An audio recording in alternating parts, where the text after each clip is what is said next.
Dalam dunia handheld emulator konsol ni, dia cuma ada dua jenis je.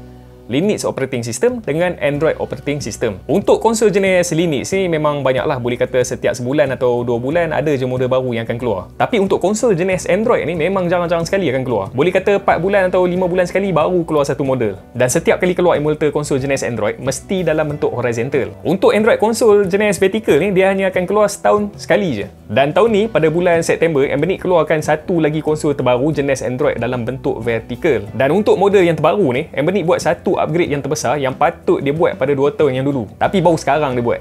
Assalamualaikum dan selamat datang ke channel saya. Jadi ini adalah Anbernic RG406V, satu-satunya Android emulator konsol dalam bentuk vertical untuk tahun 2024.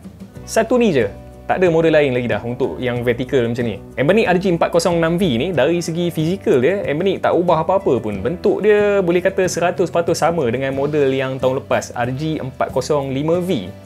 Dah lah design sama, nama pun cuma kali satu nombor je. RG406V, RG405V.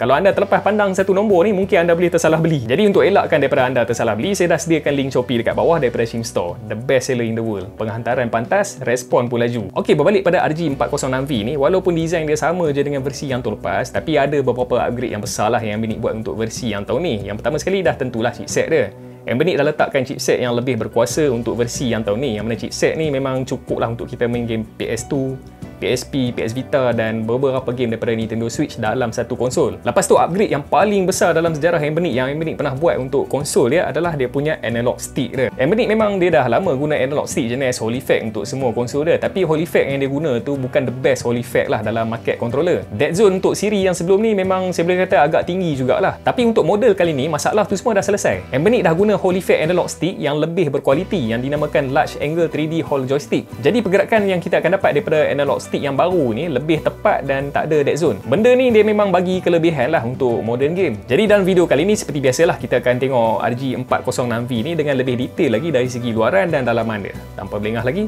jom kita start.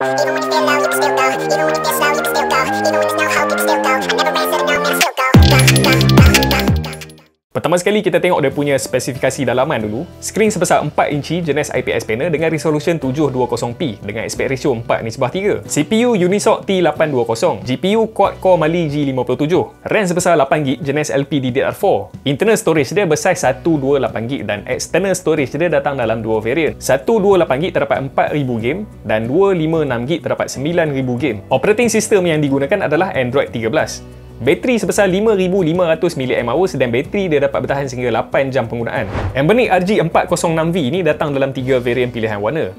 Black transparent, beige white dan grey. Warna yang paling tinggi permintaan adalah transparent black. Tapi saya secara peribadinya saya lebih sukakan grey sebab dia nampak lebih retro dan color dia berkonsepkan PS1. Lepas tu dekat bahagian button ABYX dia ada macam corak deep grey. Corak ni tak ada dekat varian yang lain. Dia cuma ada dekat varian yang warna grey ni je. Tapi walau macam mana pun tentang varian ni dia bergantung pada cita rasa masing-masing lah. Dari segi design dia seperti yang saya cakap pada awal video tadi lah. Dia masih mengekalkan design yang sama macam siri yang sebelum ni. Dia datang dengan bentuk yang bulky. Model RG406V ni design dia lebih memfokuskan kepada keselesaan penggunaan. Grip holder dia memang lebar, jadi kita akan dapat grip dengan selesa lah. Ditambahkan pula dengan kedudukan trigger button dia jenis bentuk curve. Ngam lah dengan grip holder dia. Lepas tu kat bahagian bawah dia ni dia ada macam dua lekuk yang dia berfungsi sebagai laluan untuk jari kita waktu kita grip. Dan edging kat bahagian depan dia buat dalam bentuk curve supaya bila kita grip konsol ni dia tak cucuk kat tapak tangan kita sepanjang kita guna. Jadi bila saya grip konsol ni, apa yang saya boleh kata, ini adalah vertical konsol yang paling selesa untuk saya grip sepanjang penggunaan saya. Beralih pada layout button dia punya kedudukan ABYX dia sama macam layout controller PC. Lepas tu kedudukan analog stick dia sama macam controller Sony, dua-dua di bawah. Di bahagian kanan terdapat volume button dan power button. Di sebelah kiri pula terdapat launcher button dan slot micro SD card. Di bahagian bawah terdapat satu lubang headphone jack dan dua stereo speaker. Di bahagian atas terdapat satu port Type-C yang berfungsi sebagai port pengecasan dan port output display. Kemudian dia ada juga indikator LED kat sini dan juga lubang airflow. RG406V ni dia gunakan active cooling system yang mana kat dalam dia ada kipas dan heatsink yang akan sentiasa sejukkan dia punya motherboard. Dan kipas dia kita boleh setkan sama ada kita nak kuat atau kita nak pelankan dia. Tapi saya sarankan letak pada auto. Biar sistem dia yang decide masa bila dia nak kuatkan kipas dan masa bila dia nak pelankan kipas berdasarkan tahap suhu pada konsol ni. Untuk RGB dekat thumbstick ring dia terdapat 6 mode color yang berbeza.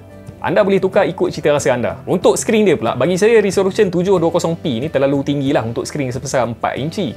So apa yang akan jadi pada skrin dia, bila kita tengok memang nampak super sharp. Dia punya teks yang halus-halus tu pun kita takkan nampak pecah langsung. Dan dekat skrin dia pun memang kita takkan nampak pixelated. Bagi saya dari segi pixel pada skrin RG 406V ni adalah yang paling cantik lah yang saya pernah tengok. Beralih pada performance game, untuk platform seperti PS1, Dreamcast, Nintendo 64, NDS memang tak ada masalah langsung. Kita boleh main dengan lancar pada high setting. Chipset T820 ni memang overpower lah untuk platform-platform yang ringan seperti ni. Jadi saya start dengan platform PSP. Untuk platform PSP, kebanyakan game yang sederhana dan ringan, kita boleh main dengan lancar pada tetapan grafik 4x rendering resolution. Dan ada juga antara dia, kita boleh naikkan sampai 5x resolution. Tapi untuk game yang berat seperti game God of War, kita boleh main pada tetapan grafik 3x rendering resolution. Dan gameplay dia, kita masih lagi dapat capai sehingga 60 frame per second. Untuk pengetahuan anda, original konsol daripada PSP sendiri pun, dia cuma dapat run game dalam 1x resolution dengan 30 frame per second. Bermaksud RG 406V ni, dia dapat run game better daripada PSP yang sebenar. Beralih pada platform PS Vita, untuk game yang fully compatible dengan apps Vita 3K, kita dapat main pada tetapan grafik 2x dan kita boleh naikkan dia punya frame rate sehingga 60 frame per second. Dan performance dia sepanjang gameplay memang sangat lancar.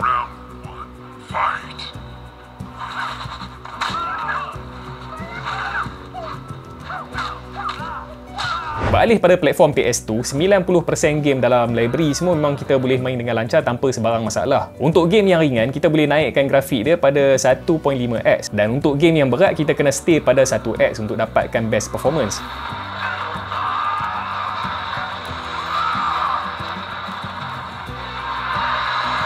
Untuk platform GameCube, kita boleh main kebanyakan game pada tetapan grafik 2x dan performance gameplay dia pada kebanyakan game yang saya test memang lancar. Tapi ada juga beberapa game lah yang kita akan ada mengalami hiccup sikit. Untuk game yang berat sikit tu, saya akan turunkan pada 1x. Jadi gameplay dia akan jadi lebih lancar lah. Beralih pada platform yang paling berat sekali, iaitu Nintendo Switch. Untuk platform Nintendo Switch ni, kebanyakan game 2D kita boleh main dengan lancar. Tapi untuk 3D game, dia tak berapa nak smooth atas sebab kemampuan chipset RG 406V ni dah sampai pada limit dia.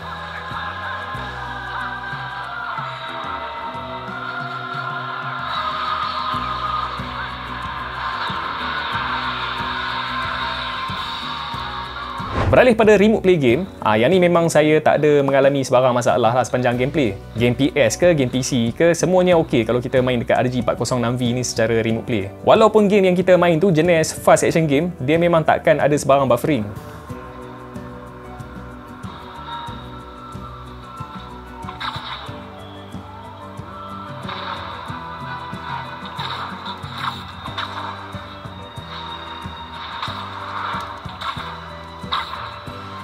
Bagi saya RG 406V ni adalah the best vertical console lah yang ada dalam pasaran sekarang sebab dia adalah satu-satunya vertical console jenis Android.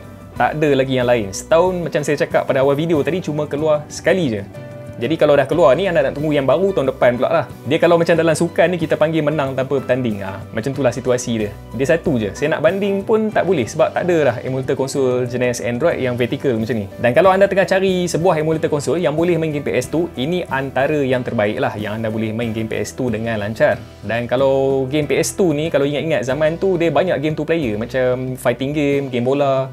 Dekat konsol ni memang kita boleh main 2 player. Lepas tu kalau kita rasa macam paparan dia kecil, dia support output display, kita boleh cucuk ke TV. Jadi kalau anda beli RG 406V ni, saya syorkan anda beli sekali School Enco Jump Gate. Dengan adanya School Enco Jump Gate, lebih mudah untuk anda main dalam paparan yang lebih besar. Dengan cara anda pacak je dekat bahagian atas dia akan terus keluar paparan dekat skrin. Dengan paparan yang lebih besar macam ni memang lagi selesa lah untuk kita main 2 player seperti game-game yang popular di era PS2 macam yang saya sebut tadi, game lawan, game bola dan lain-lain lah. Jadi setakat itu sajalah perkongsian saya tentang RG 406V ni. Sekiranya anda berminat, saya dah tinggalkan link pembelian dekat dalam ruangan description dekat bawah. Seperti biasa, sekiranya anda rasa video saya memberi manfaat kepada anda, jangan lupa subscribe dan tekan butang loceng yang ada kat sebelah dia agar anda dapat notifikasi daripada video-video yang terbaru daripada channel saya.